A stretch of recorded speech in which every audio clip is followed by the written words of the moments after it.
Hi అండి, నేను మీ Shilpa Vinay. Welcome to Vinci kitchen. పిల్లలకి సమ్మర్ హాలిడేస్ ఇచ్చేసారు కదండి, తినడానికి ఏదో ఒకటి అడుగుతూనే ఉంటారు కదా.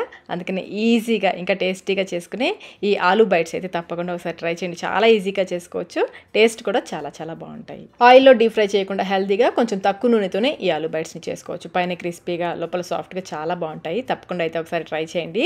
ఈ ఆలూ బైట్స్ కోసం ఇక్కడ నేను 1/2 కిలో బంగాళదుంపలు తీసుకున్నాను. వీటిని కుక్కర్లో 4-5 విజిల్స్ వచ్చేంత వరకు ఉడికించుకుని చల్లారిన తర్వాత ఈ విధంగా తొక్క తీసేసుకోవాలి.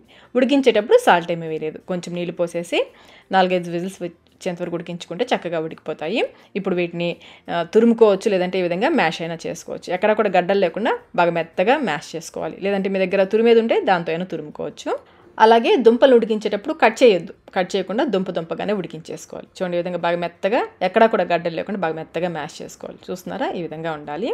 ఇలా మ్యాష్ చేసేసుకొని ఇప్పుడు ఇందులో 4 బ్రెడ్ స్లైసెస్, పెద్దవి, చిన్నవి కాదు, చిన్నవి అయితే 5 వరకు తీసుకోండి. నేను పెద్దవి కాబట్టి 4 తీసుకున్నాను.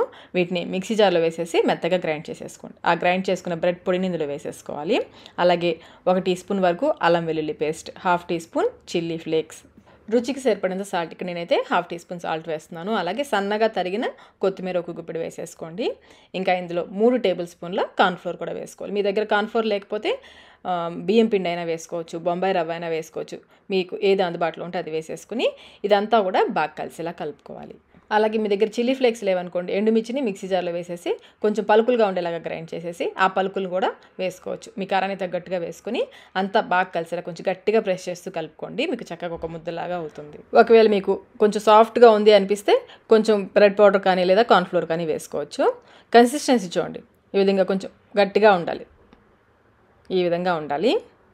మనకి బైట్స్కి, ఆలూ బైట్స్కి పిండి రెడీ అయిపోయింది. ఇప్పుడు ఏదైనా ప్లేట్ కానీ లేదంటే చాప్ బోర్డ్ కానీ తీసుకుని నూనెతో గ్రీస్ చేసుకోండి.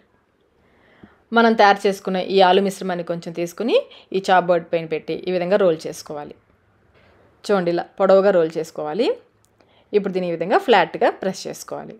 చేతులకి కొంచెం నూనె రాసుకోండి, చేతులకు అంటుకోకుండా ఉంటుంది. మరీ లావుగా చేసుకోవద్దు, అలానే మరీ పల్చగా చేసుకోవద్దు. ఇలా ఫ్లాట్గా ప్రెస్ చేసేసుకున్న తర్వాత స్పూన్తో చక్కగా ఒక షేప్ వచ్చేలాగా సెట్ చేసుకోండి. ఇప్పుడు నైఫ్కి కొంచెం నూనె రాసేసి నేనైతే ట్రయాంగిల్ షేప్లో కట్ చేస్తున్నాను. మీకు నచ్చిన షేప్లో కట్ చేసుకోవచ్చు. చూడండి, ఈ విధంగా ముందు కొంచెం ఎడ్జ్ పార్ట్ని తీసేస్తే మీకు ఫినిషింగ్ చక్కగా, షేప్స్ చక్కగా వస్తాయి.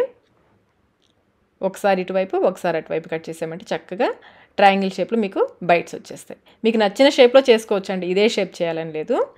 అయితే మరీ లావుగా చేసుకోవద్దు, మరీ పలుచగా కాకుండా ఈ మాత్రం అందం ఉండేలాగా చేసుకోవాలి. ఇలాగే మిగిలిన పిండి అంతటితో కూడా చేసేసుకుని అన్నీ కూడా ఒక ప్లేట్లో పెట్టేసుకుని పక్కన పెట్టేసుకోండి. ఇప్పుడు వీటిని మనం ఫ్రై చేసుకుందాము. మీరు కావాలంటే వీటిని డీప్ ఫ్రై కూడా చేసుకోవచ్చు.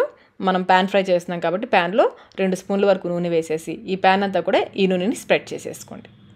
ఫ్లేమ్ని మీడియంలో పెట్టేసి నూనె కాగిన తర్వాత ఒక్కొక్కటిగా ఈ ట్రయాంగిల్ షేప్లో మనం కట్ చేసి పెట్టుకున్నాం కదా, ఈ బైట్స్ని ఒక్కొక్కటిగా పెట్టేసుకొని మీడియం ఫ్లేమ్లో వీటిని బాగా ఎర్రగా కాలనివ్వాలి. మీకు అంచుల దగ్గర బాగా డార్క్ బ్రౌన్ కలర్ వచ్చేంత వరకు, అంచుల దగ్గర కనిపించేంత వరకు మీడియం ఫ్లేమ్లోనే కాలనివ్వాలి. చూడండి, అంచులు మీకు చూస్తే అర్థమవుతుంది. ఈ విధంగా డార్క్ కలర్ వచ్చేంత వరకు వేగనివ్వాలి. ఇప్పుడు నిదానంగా రెండో వైపు తిప్పుకోవాలి. అన్నిటిని కూడా రెండో వైపు తిప్పేసుకొని మీరు కావాలంటే ఇంకొంచెం నూనె వేసుకోవచ్చు. నాకు ఆ నూనె సరిపోయింది. ఇటువైపు తిప్పేసి వీటన్నిటిని కూడా మళ్ళీ ఫ్లేమ్ని మీడియంలోనే ఉంచి ఇటువైపు కూడా మంచి రంగు వచ్చేంత వరకు బాగా కాలనివ్వాలి. ఈ విధంగా 2 వైపులా బాగా కాలనిచ్చేసి తీసేసుకోవడమే. చూడండి, 2 వైపు కూడా చూడండి, ఈ విధంగా బాగా ఎర్రగా కాలనివ్వాలి. ఇలా కాలితే మనకి పైన క్రిస్పీగా లోపల సాఫ్ట్గా వస్తాయి. ఇప్పుడు వీటిని ఒక ప్లేట్లోకి తీసేసుకుందాము. ఇదే విధంగా మిగిలిన ఆలూ బైట్స్ అన్నిటిని కూడా వేయించేసుకోవాలి. చూస్తున్నారా, ఎంత బాగున్నాయి కదా. టేస్ట్ కూడా చాలా బాగుంటాయండి. ఇలాగే అన్నీ కూడా వేయించేసుకుని ఒక ప్లేట్లోకి వేసేసుకోండి. టేస్టీ ఇంకా హెల్దీ ఆలూ బైట్స్ అయితే రెడీ అయిపోయాయి. టమాటో కెచప్తో సర్వ్ చేస్తే పిల్లలు ఇష్టంగా తినేస్తారు. మరి ఇంకెందుకు ఆలస్యం, ఈ ఆలూ బైట్స్ని మీరు కూడా ఒకసారి తప్పకుండా ట్రై చేయండి. ట్రై చేసి మీకు టేస్ట్ ఎలా అనిపించిందో మాకు కమెంట్ రూపంలో తెలియచేయండి. వీడియో నచ్చినట్లయితే లైక్ చేయండి, మీ ఫ్రెండ్స్కి, ఫ్యామిలీ మెంబర్స్కి షేర్ చేయండి. ఇలాంటి మరిన్ని రెసిపీస్ కోసం మన విన్సీ కిచెన్ యూట్యూబ్ ఛానల్ని సబ్స్క్రైబ్ కూడా చేసుకోండి. Thank you.